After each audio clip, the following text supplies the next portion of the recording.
Good afternoon, friends. I'm Dr. Aajay Shah, bringing this another afternoon live. Let me give you a quick update on our page. We have now more than 100,000 followers from all over the world, and we are actually bringing you not just the original 6 pillars of healthy lifestyle, which includes eating, exercise, sleep, stress management, substance abuse, and relationship. We're also bringing you another different pillars now. And today, actually, we are bringing you one of the most important pillar when it comes down to health, and that's about health economics.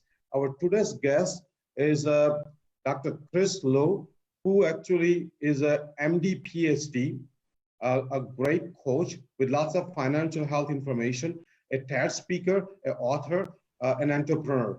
So, I'm very, very honored to have Dr. Lowe because we definitely want to learn more about healthcare economics, how we can fix our, expensive healthcare system in America. So let's welcome Dr. Lowe. Welcome, Dr. Lowe.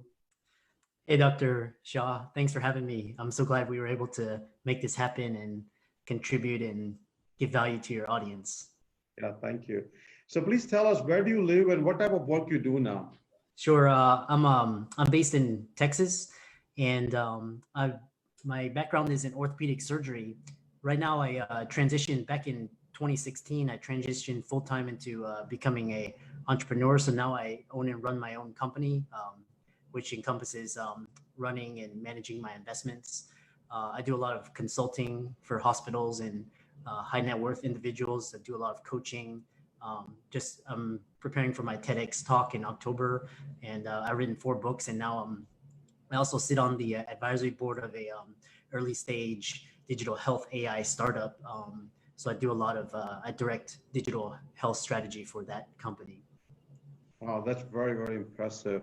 So I definitely want to know about your MD PhD training and education. So please tell us about your MD PhD. What field did you do it in, and how has it been useful so far? So I went to Baylor College of Medicine for medical school. I matriculated in 2000, and I was part of the MD PhD program. And they had a special partnership with Rice Department of Bioengineering. So I got my PhD in bioengineering and nanotechnology, and that's where all of the nanotechnology startup culture started. Was back in Rice with Dr. Smalley when he won the Nobel Prize for the discovery of the buckyball. From there, really, it's really helped me because the 7 years that I spent in the MD PhD program were the 7 best years of my post-college life. I was around fantastic, very smart individuals, very fantastic mentors. Like I said, I started my 2 companies while in medical school. So that was in real estate and stocks. And I was able to grow those 2 companies so that by the time I was my final year of medical school, when I was 29 years old, I was able to generate my own income. So I really didn't need a job. So I haven't needed a job since 29 years old. Postgraduate, I went to orthopedic surgery, but that wasn't really my passion. So, but I did learn a lot of number of skill sets as an MD PhD. One is just as a physician, hard work, dedication, perseverance. It's also added a lot to my brand and credibility. So I'm able to coach physicians. So physicians reach out to me quite a lot, about my story and how they too can achieve financial freedom and the pathways and the resources to do so. It's also given me a lot of credibility, when I go and speak. It gives me, a lot of brand and a lot of a good reputation. So I did learn, and it's also helped me a lot as an entrepreneur because the valuable lessons I learned while as an orthopedic surgeon, I use it right now to manage risk, and it's really helped me to thrive and survive as an entrepreneur in today's COVID environments. Wow, that's impressive. Nanotechnology, MD, PhD, that's just a cutting edge, and everybody's talking about it. And I think for your young age to achieve that, that's very, very impressive. And then taking a different path to, I think, further expand into financial freedom, and with such a young age where you can do whatever your mind, your heart says. I wish all of us are intelligent, hardworking like you are. But you are a role model for many of, our son is 30-year-old, he's a lawyer, daughter is in medical school. So I think you definitely are a role model. So they will be watching this thing, once it's on YouTube. So that brings a kind of an important question, which has been a burning question for me, and also for many doctors, many people actually, that what is the current status of our US healthcare system? We spend what, 20% of our GDP, almost $3 trillion. And I think we need people like you who has a background in medicine, orthopedic surgery, obviously, and also has a lot of interest into finances, because doctors alone cannot do it. CEOs alone cannot do it. We need somebody who understands both. So please tell us, what is the status of our healthcare system, and what's wrong with it, and how can we fix it? Uh, I'll give you my 2 cents. That really, I mean, that's the reason why it's such a mess, is because it's so complicated. But from just looking at it in terms of in terms of uh, in terms of the one, it's very expensive. So if you look at the rising cost of healthcare, the average visit, the cost of an X-ray. I did a lot of a study in Korea back in 2004, and an X-ray back then, you only had to pay like $100, $200, but back then a cost of an X-ray would be like several $100. So also the outcomes really don't justify why we have to pay so much. So it's like you get a simple test, and all of a sudden you're charged thousands of dollars for it. The other thing is just in terms of the revenue model, because doctors are compensated by volume. So you see more patients or you do more procedures, you get compensated. More. That's changing with outcome-based models, but traditionally that's been the thing: is you see more patients, you do more procedures, you get paid more. With the advent of managed care, when they came in back in 2000, I actually started to see really I started to see healthcare 20 years later, when managed care came in 2000, and I saw that right now you're seeing a high rate of physician turnover, a high rate of physician burnout, a high rate of physician dissatisfaction, high rates of physician suicide. I could go on and on, but we were seeing the effects of our broken healthcare system that we see today. We see a lot of red tape, a lot of bureaucracy, a lot of rules, regulations, really harder and harder for physicians to do their jobs. We have to also worry about getting sued, for doing our, simple basic jobs. Okay. The other thing is the way the hierarchy is structured is that doctors and providers are at the bottom of the totem pole.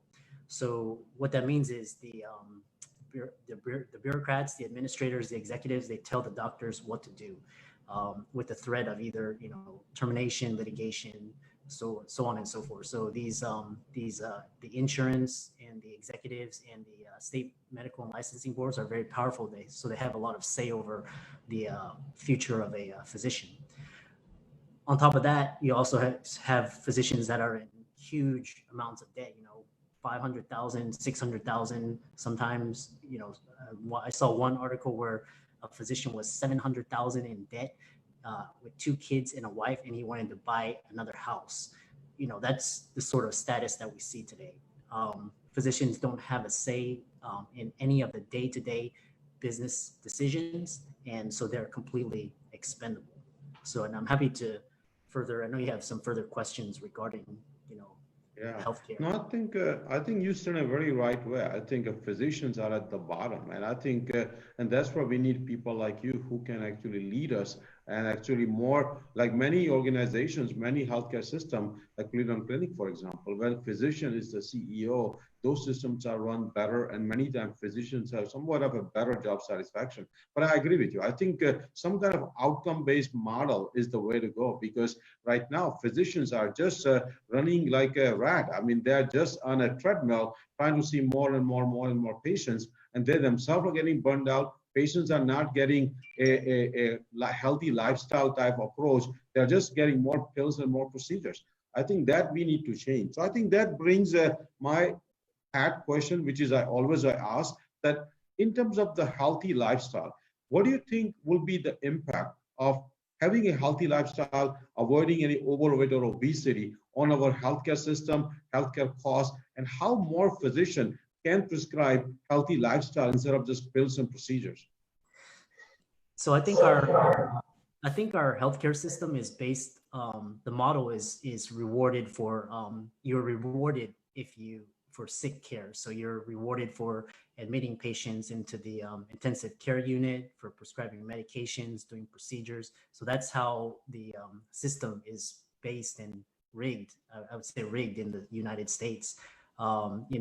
Medical device companies, pharmaceutical companies, they all want physicians to use their products and and their their medications. So that's how it is. And the more you can prescribe, the more the system can continue.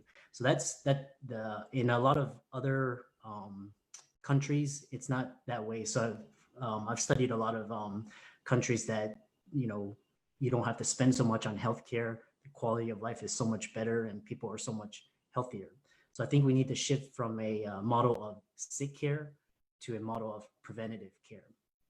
So that is, avoiding costly visits, adopting a healthy lifestyle, not just diets, but just also in terms of lifestyle, particularly in terms of stress. So I think stress is the number one. It's a silent killer in the States today. The levels of cortisol that have so much adverse effects on the body, which leads to psychiatric issues such as anxiety, depression, mental illness, and so on and so forth. So if we can shift from focusing on sick care to preventative care, that'll be much more beneficial. So I think a lot of times I tell my clients and patients that you can prevent a lot of these things just by eating healthy, eating right, making wise choices, exercising. And it really doesn't have to be it doesn't have to be extreme. It's not where you have to go completely vegan or cut out meats and things like that. It's just do everything in moderation. And if you do everything in moderation, you avoid a stressful lifestyle. We can all enjoy high quality lifestyles. Well, that's an excellent point. I think stress plays such an important role, and stress permeates into all other pillars of healthy lifestyle. A stressful person is not going to exercise, is going to eat unhealthy food, is not going to be able to sleep. So I think stress is a number. I think if you want to start with anything, start with stress management, and other things will improve. And I agree with you. I think preventative care is the way to go. And I think many times I always wonder why the primary care physicians and pediatricians actually get paid the least and all the specialists gets paid the most. I think specialists, like you said, typically are meant to take care of the sick people and they get paid most, or primary care are meant to keep the people healthy and they get paid less. We need to reverse that model and see if primary care and pediatricians can spend more time and can actually keep people healthy so they don't need the specialist. I think I agree with you. That brings up a next important question, which has been asked by many of the physicians, even many people, that in terms of Canada versus USA, Canada obviously has a single payer, UK has a single payer. What is your opinion on a single payer type system in America? Is it something worth looking into? Or I think we are too much of a free of a society that everybody wants their own insurance, everybody wants their own system. And what is your opinion on single payer system for America? Again, a complicated issue. So I think if we all went to a single payer system, again, a single payer system isn't really the end all be all. So for example, I did a consulting project with the Vancouver healthcare system last year. So they have a single payer system, but also it's sometimes if you feel like you need extra specialist or you need extra procedure or test, you can go outside of that single payer system with a private insurance. So they do have that sort of model. And again, there's not going to be like one best answer to this, because it's you're dealing with economics and you're dealing with the free markets and different political interests. So that's why healthcare is such a complicated issue. One thing is that with a single payer system, I've seen it. it's a lot slower. So if you need like a really, if a diagnostic test is really needed, the time to get that is a lot slower, as well as a treatment.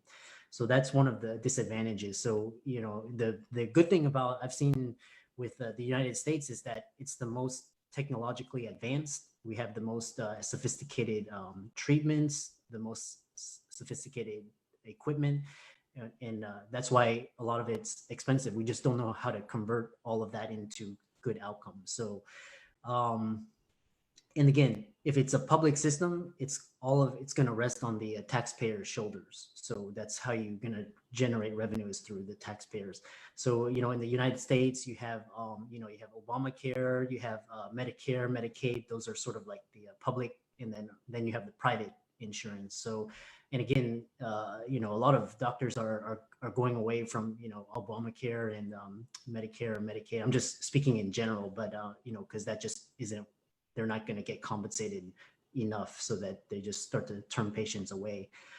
So then you have a issue where there's socioeconomic inequality to health access to healthcare, and then you have the competing force where you have private healthcare, where it's so expensive that people can't afford it, and so then you have the upper class being only able to afford adequate healthcare. So again, there's not one good system, and that's why it's even like 20 years later, healthcare is such a mess as well.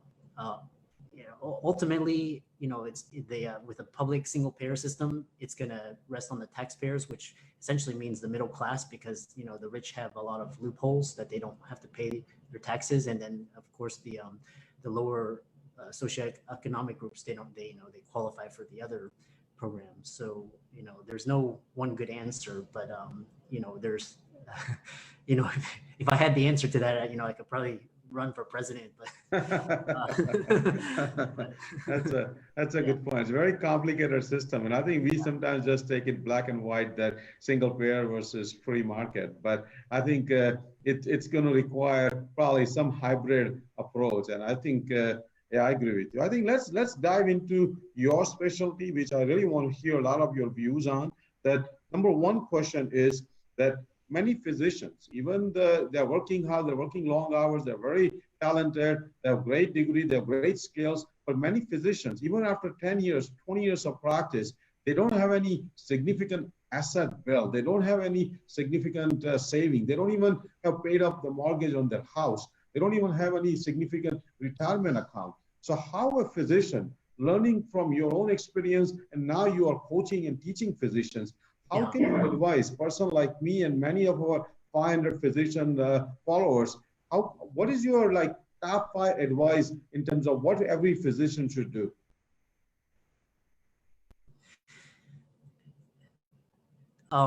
Again, I'm glad you asked that question. And again, it's not a very straightforward answer.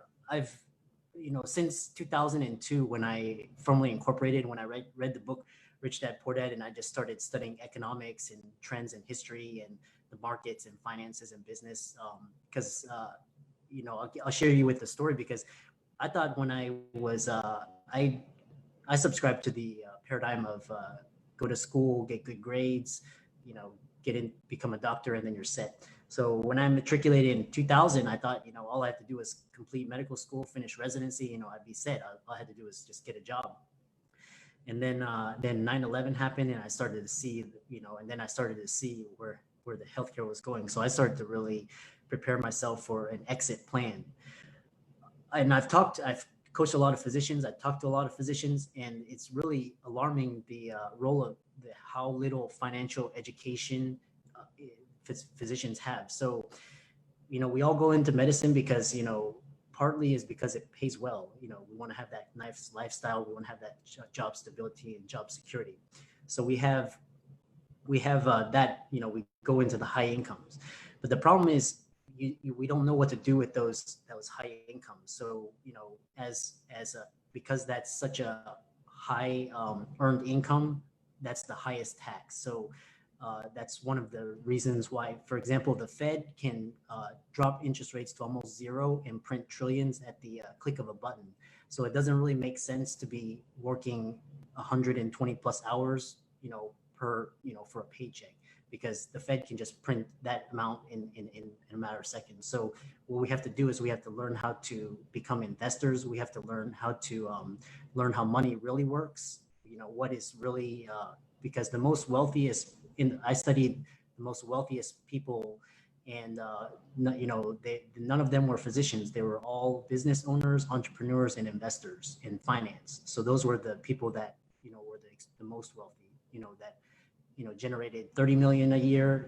As physicians, if you make 1, 2 million, 3 million, that's good. But majority, make 500, in the 6 figures.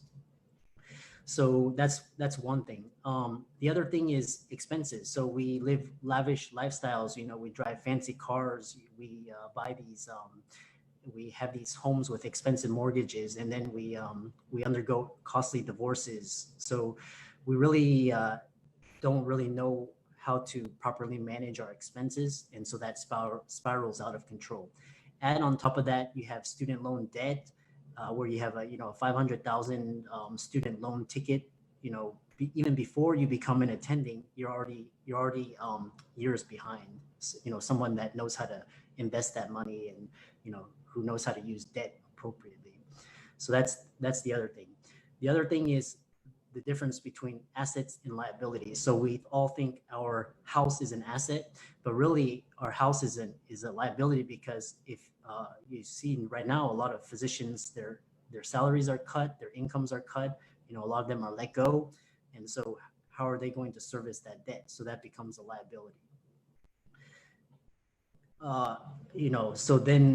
So that's one of the issues. So one thing is I advocate for physicians is one is education.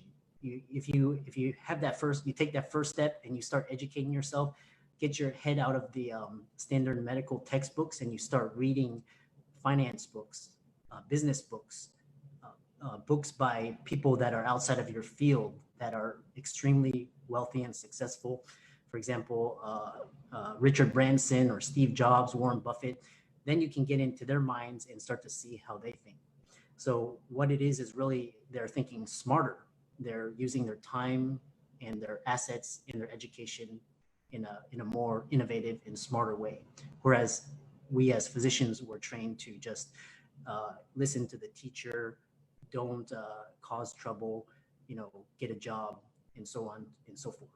But in today's economy, that's not really going to work, because corporations and bosses can terminate people at any time, and it's not really a matter of performance. Sometimes it's a matter of economics, because simply hospitals and clinics can't afford these expensive physicians anymore. So then the other thing is getting smarter with student loan debt. Like a $700,000 student loan ticket is not a wise financial decision. So you really have to start thinking more wisely, think in terms of what is the cost of education versus what is the outcome. Avoiding costly divorces, again, a lot of divorces can be prevented, the correct choice of spouse, in these days and age, it may be even wiser not to get married. So these are just ideas, okay? Avoiding expensive mortgages, not living, or if you do choose to buy a house, choose, something that's, more economical, because in these day and age, the average lifespan of a physician's career, they're going to change clinics and practices, several times. And then just start learning and educating, in business, finance, marketing, and, really start thinking outside of the box. No, I think those are excellent points. I think some of the books, like you recommended, I remember one or two books actually by the same author. One is The Millionaire Mind and The Millionaire Next Door. And he clearly says that people who actually are, small business owners and people who live in a medium-sized house in a subdivision, that are all large houses, and people who save 10-20% and invest into either their own business or invest into a proper stock I mean, those are the people who are willing to take risks, people who are willing to go and work hard in not just in their field, but dive into other fields and learn every day. I think I agree with you. I think physicians in general, either they are too busy taking care of their patients, or sometimes they just don't think it's important. I think physicians somehow, whatever the reason, think that making money is actually a crime. I think many physicians assume that we run in medicine just to take care of people and that noble cause. But at the same time, the same physician, when he or she gets fired from the hospital, don't realize and don't know how to survive. So I think physicians need to wear equal hat of being a financial planner as much a healer too. I think they need to take care of themselves. So I think that brings to a question. Many physicians are now actually going into this concierge type practice. I think there's a thing called direct primary care model. There are a lot of primary care physicians are going into like a cash only, where patients are charged cash and patient can go in return and build their own insurance. They give them the statement. So what do you think that kind of model? You think that model is a first step for a physician to become a small business owner and take like a cash? Mm-hmm. Yeah, I actually think it's a great way for physicians to take back control. So I think especially with just very routine simple visits or very simple things, I think it's a great way for one to cut out the insurance companies, because there's just one is the insurance companies are really just milking the system. Again, there's a role for insurance, but I feel that they're pushing over and they're screwing over the doctors and the providers for their own benefit. So that's one thing. The other thing is I think it'll teach a lot of physicians how to become entrepreneurs and business owners. And for example, I've a lot of my clients are dentists. I find that dentists are extremely entrepreneurial because one of the reasons my thinking is that dentists are very entrepreneurial is because you don't see a dentist working in a hospital. So a physician, traditionally they'll finish their training and then get hired by a hospital or clinic. But a dentist has to go out and start his own practice, has to recruit patients, has to build a brand for himself. So in that sense, they already have that business built skill set. So, I see a lot of physicians starting this DPC model, which I think is great. The other thing, just cut out the middleman, and hopefully eventually, when I was applying for medical school, I shadowed and I worked for a doctor's office, and this was he was so sick of dealing with the insurance companies that he said he would bill his patients for the amount for the services rendered, and they could go and build the insurance themselves, because he was just so sick of all of the red tape. So I think that's one way of physicians to start to gain control back, to cut out the insurance, and also to educate themselves and become better entrepreneurs. Yeah, I think I agree. I think this direct primary care model, I really like it actually. I think primary care physician, like I said, they're at the bottom.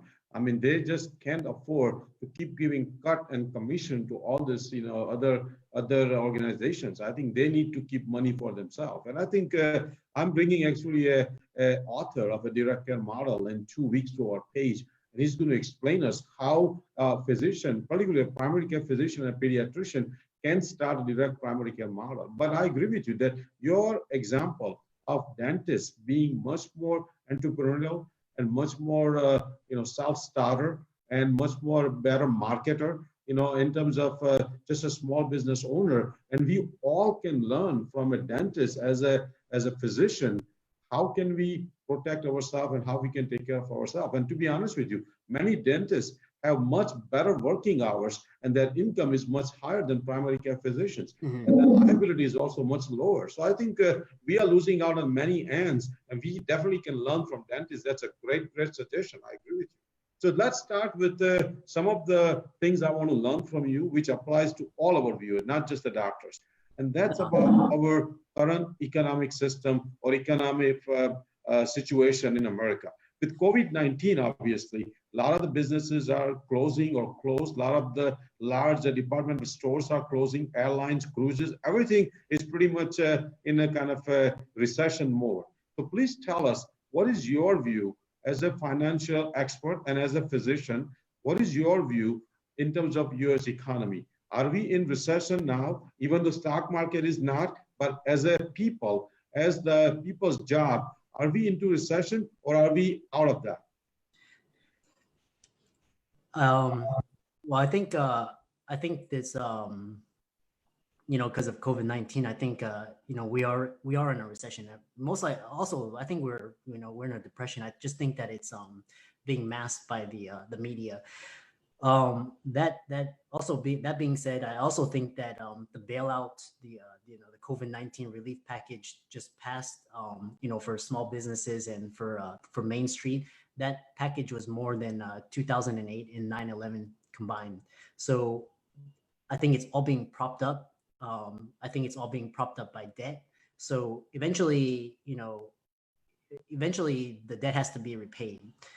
So the U.S. is essentially, what we're doing is we're just basically dropping interest rates, printing a lot of money to solve the problem, but we're not really addressing the underlying issues. So we also owe China a lot of money. Again, the market, I think, is being propped up for a couple of reasons. One is all of the free money. So it went to all these probably to Wall Streets and also to all these businesses. So they're pumping a lot into the stock market. So that's what's keeping it up. I also think with the elections this year, so they want to keep Main Street and everybody happy. So so going into the election years, they want to have a good outcome. I don't know what's going to happen after the election, but that's just been traditionally, in election year, usually they want to keep the economy in a good state. I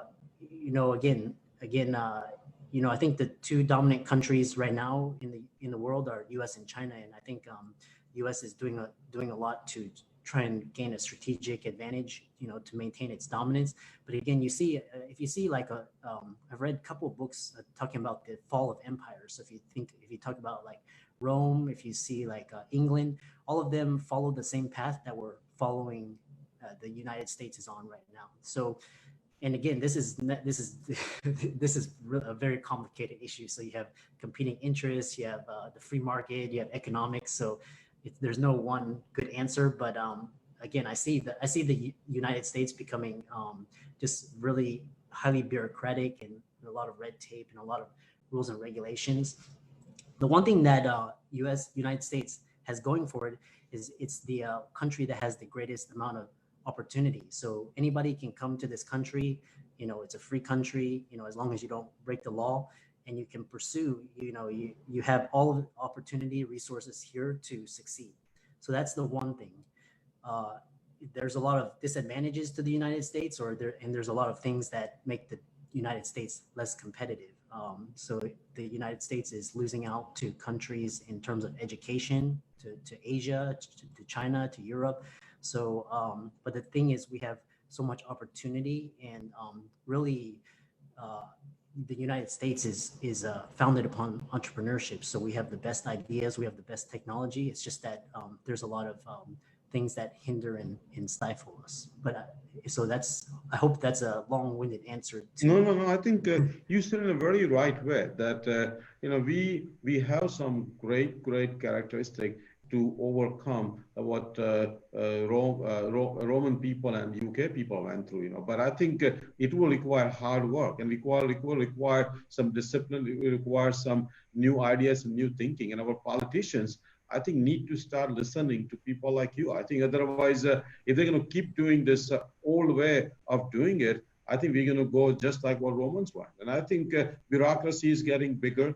Elections are getting more and more expensive. So there is a lot of lobbying, and there is a lot of special interest, going behind every elected official. And they are not listening to people's needs. They are listening to essentially whoever supported them during the election. I mean, presidential elections are in $1 billion election. I mean, that just speaks that how does $1 billion come? Now, fortunately, some of the newer candidates, are asking every small person to contribute, and hopefully they're going to, but those are minority. The majority of the candidates, their funding come from large corporations. So I think that itself, it concerns me in the long term. So that brings another side question now, that knowing you active on different platforms and social media and other things, including Twitter and other things, please tell us, even for myself, for learning from you, that how a physician, or for that sake, any of our followers can get better with social media, and how can they master social media? Well, I social media. If you think about it, really, one thing you can start do is just number one thing you do is just start an account. So that's one thing. So determine what kind of type of media that resonates with you. So if you're into pictures, that could be Instagram. And again, Instagram has like videos as well. If you're into long form content, YouTube. If you're into news and tweets and words, then Twitter is good. And so one thing is just what type of media format resonates with you, and just go on to those platforms. Just start a channel. And I like to view the social media channels as media outlets. So now instead of NBC, Fox, CBS, now we have Dr. Shah, we have Dr. Liu. Everybody is their own media outlet. So the way to find success on social media is to actively and consistently post, your thoughts and your views in a very creative and in a very informative, and also a very with your own twist and your slant on things. So that's one thing, is just stick to a schedule and just find which media channels and outlets that you resonate with, and then start to post your thoughts and your views.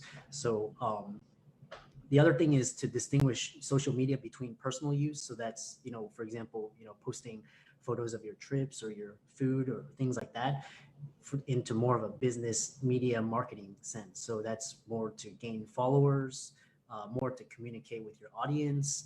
That's more to deliver content, like free content. So start to think of your channel in terms of that way of connecting with your audience and your viewers, building your personal brand.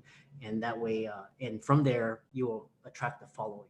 And it's just, if you do it over, a period of time, you will have attracted that following, and then all of a sudden you become a success, as they say. Yeah, those are excellent points. And I think I definitely have learned that for me, I think Facebook works. I'm better able to reflect what I'm thinking, what my views are. Plus, we also have learned that there are certain things on Facebook doesn't work either. So we are on other platforms also, like Instagram, for our recipes and other things. But one thing I learned also, that if you want to attract the whole population, not just a small segment, you need to be very diverse. And I think sometimes I get advice that I should be very focused, but I'm realizing that both has its own pros and cons. When we started with 6 pillars of healthy lifestyle, they were only the health pillars. But then we realized that a 30-year-old person who is relatively healthy has no interest in my page, because that person either is a parent or is a student or has a financial knowledge which he or she needs to gain. So we expanded our pillars into 20 pillars. And now we have not just our followers, but you, including our guests like yourself. We bring all different guests, not just doctors. We bring a Iraqi vet who actually explains about how a military life is. We bring even a mom who has gone through unfortunate loss of the son. I mean, we bring all variety of people. We are big on women empowerment. So I think I agree with you. You have to find the type of social media you are comfortable with, which resonates with you. And then you have to keep tweaking to see what works. I think Facebook is just giving you a blank slate.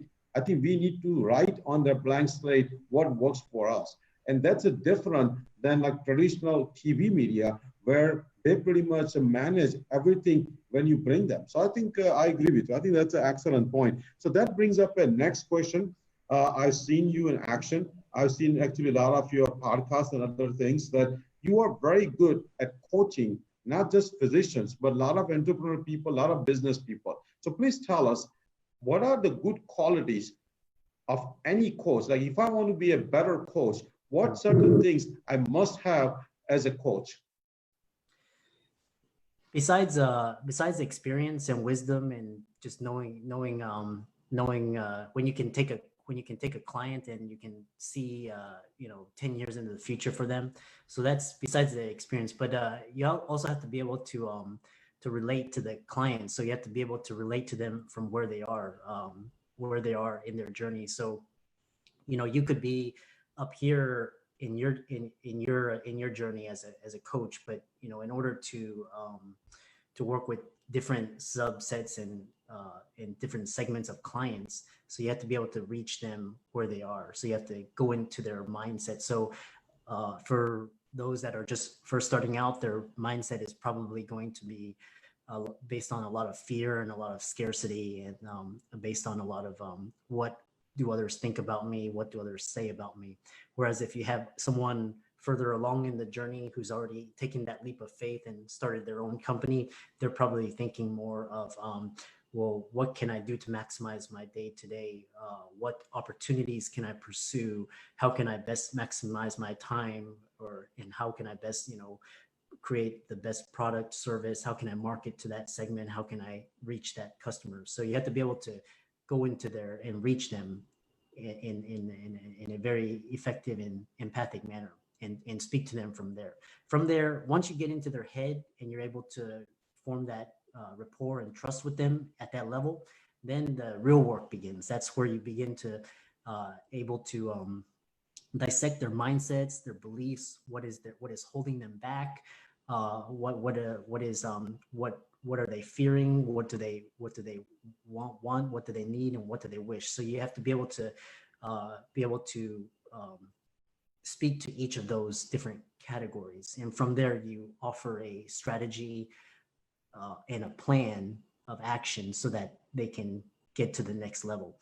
Once they get to a certain point, you have to be able to make sure that they don't revert back. So you have to really solidify all the concepts and all of the tools, tactics, and strategies, that all the work that we did, the month prior, 2 months prior, so that they don't revert back to where they started. So that's where coaching is. So, coaching is an art and a science to it. And, I've if you see the best sports coaches or best business coaches, all of them have their own different ways of achieving their results. So. No, I think those are excellent points. And when I took my lifestyle medicine boards, we all realized that we don't get proper training in medical school how to be a good coach. We get great training in writing pills and doing procedures, but I think we don't get a course on coaching. I hope it's changing now. But when I took my lifestyle boards, we had almost 10 to 15% of our training and our exam questions were on coaching. We had like almost 8 hours of coaching lectures and coaching training. And I think to be honest with you, most physicians make very lousy coach. When it comes down to changing people's behavior in terms of healthy eating or exercise, many physicians cannot change the behavior. They can prescribe a Lipitor, but changing a behavior. And that's where I think we need people like you who actually can coach, not just for their own well-being and their own financial health, but also to become a better coach physician, coach for the patients, So I think coaching is a, like you said, it's an art and science itself. It requires some learning. It requires some reading books. It requires mimicking some of the great coaches. I think all those things, we have to constantly do it. But coaching, in my opinion, is as important as the medical knowledge. So I think we all have to be a good coach. So let's go to the next question. You have an upcoming TED Talk coming up. Please tell us about your TED Talks and what is the topic and how people can watch it. Mm-hmm. So it's coming up in October 2020. It was supposed to actually be in April, but because of the COVID, it got delayed. So basically what it's talking about is we as baby boomers, Gen X, millennials, and Gen Z, we're going to, in the next, by 2030, we're going to be inundated with the onslaught of automation, artificial intelligence, artificial mixed virtual reality, blockchain, autonomous vehicles. So what that means is essentially our entire way of thinking and our way of lives that we've enjoyed over the last 50 to 60 years plus is going to significantly shift. So those who embrace that shift, those who embrace that change, those who get ready for that change are going to flourish. Those who are who stick to this status quo or don't want to embrace these new ideas and beliefs are going to struggle. So you see that today, but it's going to get even worse in the future. So it's really about embracing change. It's also about educating yourself. So when I talked about earlier, reading books and articles and things outside of your field and preparing yourself. Start seeing what the successful people are doing outside of your field and start modeling them and start using what they're doing into your own personal and professional life. And it's really about embracing your fears. So, you know, if I hadn't transitioned from just a traditional medical career into becoming an entrepreneur, you know, I'd still be stuck and I'd be miserable.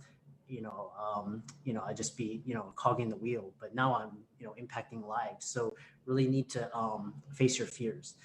The other thing it's going to talk about is the top skill sets not taught in school that we need today to survive and thrive. So school just teaches us reading, arithmetic, and writing.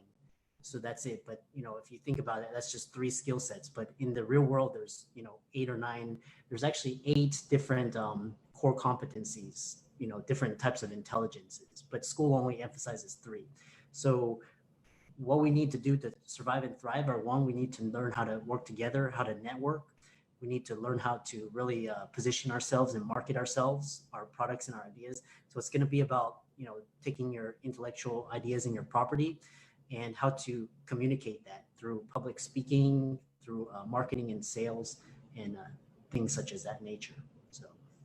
Wow, a fascinating talk. I think we need more of those talks, and I think I'm glad you are doing it because you bring a perspective as an orthopedic surgeon, perspective as a PhD in nano physics, nanotechnology, and also being a financial expert. So I think we need. I hope this lecture is viewed by many people of my age as a wake-up call because in 2030 I will be only about 68 years old. I still have 20, 30 years of productive life left. So if I don't embrace the change, if I don't learn from my kids and my grandkids, I will be just sitting on the sideline. And I think I will hate it. And because right now I'm enjoying the way everything is going, but I need to keep up. And that's what I think enjoying the technology. I think fortunately, whatever the reason, this COVID-19 has brought some technology in people's life. People who never ordered from Amazon before, now they have Amazon app on their phone. They are on Zoom call with their grandkids. So there's always a push to change and push to learn. And I hope people learn without this kind of crisis. And I think I agree with you. I think every day we have to learn something which is beyond and outside our own field. I read every day, which is not medicine. I always tell my family members, always tell my friends that always learn something which is outside your field. Otherwise, you will be just so like a frog in the well that only thing you know is the small water, thinking that's all the world is about. You need to go out and experience the whole ocean. You cannot just be a frog in a small well and just think that that's all I'm going to have. I think then you will not be able to overcome the crisis. So that brings my next question. You've been an author. Please tell us about your books and how can people buy it?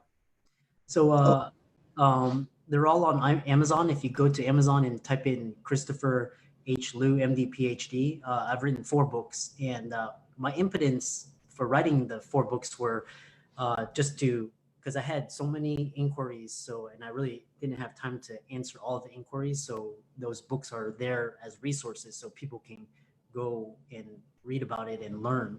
So those are sort of just basic extensions of myself.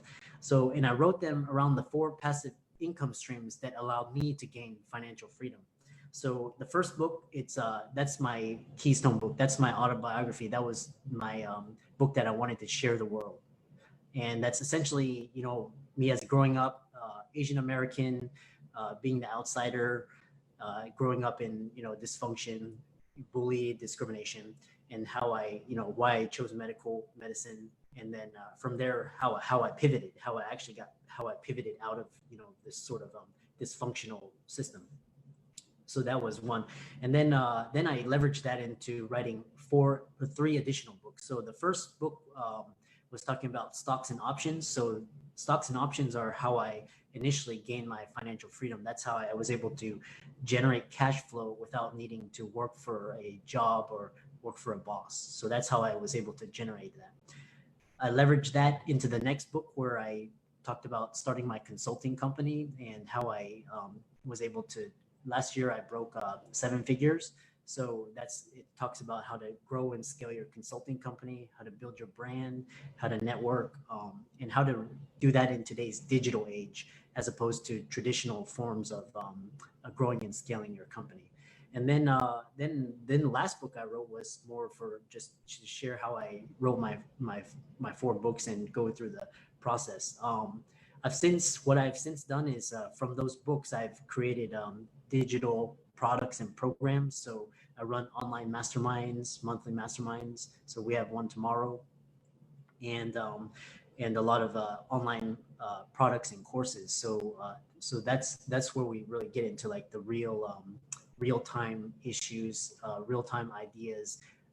For example, like LinkedIn networking, how to market real estate on Airbnb, how to become a public speaker, how to get your TEDx idea accepted, and so on and so forth. So you can check them out. You can always reach me as well. I'm on social media. No, I think that's such an important information you gave us. I'm getting all your 4 books today. Actually, I'm reading them, and then I'm giving it to our kids. And definitely, I think we can learn so much from you. And you also have now other media, other way of learning from you. So I think we are all very, very thankful to you that you provide this kind of coaching and this kind of training. And I think I'm also a budding dreamer of giving a TED Talk. So I think we all can learn from you. We all can mimic you and kind of model from your own life. And I think you definitely are a shining example of an immigrant son. I think our son himself went to Harvard, so he did a Harvard law. So I think I really admire people like you, like him, our daughter who is in medical school. I think it requires a lot of hard work, a lot of planning, a lot of passion, a lot of intelligence, and a lot of sacrifice. And I think I really admire you to getting to this level at such a young age. I think I look forward to see your journey, where it takes you, every year after year. So I'm going to be a big fan of you. I'm going to follow you. I'm getting your books today. So I really, really appreciate you coming on. Our followers and all the doctors on this page are going to definitely like our talk today. It will be on YouTube in a few hours. So I think people are welcome to watch it, share it. So that's great, Chris. I'm going to go off live unless you want to add something. Just follow your intuition. Really, like against all odds, sometimes my intuition told me things that I thought were just outright crazy, but I followed them. And if you follow your intuition, it's always brought me out on the top position. So listen to your intuition, listen to your gut, and just go for it. My intuition was to bring you on our page, and I'm 100% right about it. So that's a great feeling. I'm going to go off live. We'll talk for a few minutes, Chris, so just hang in there.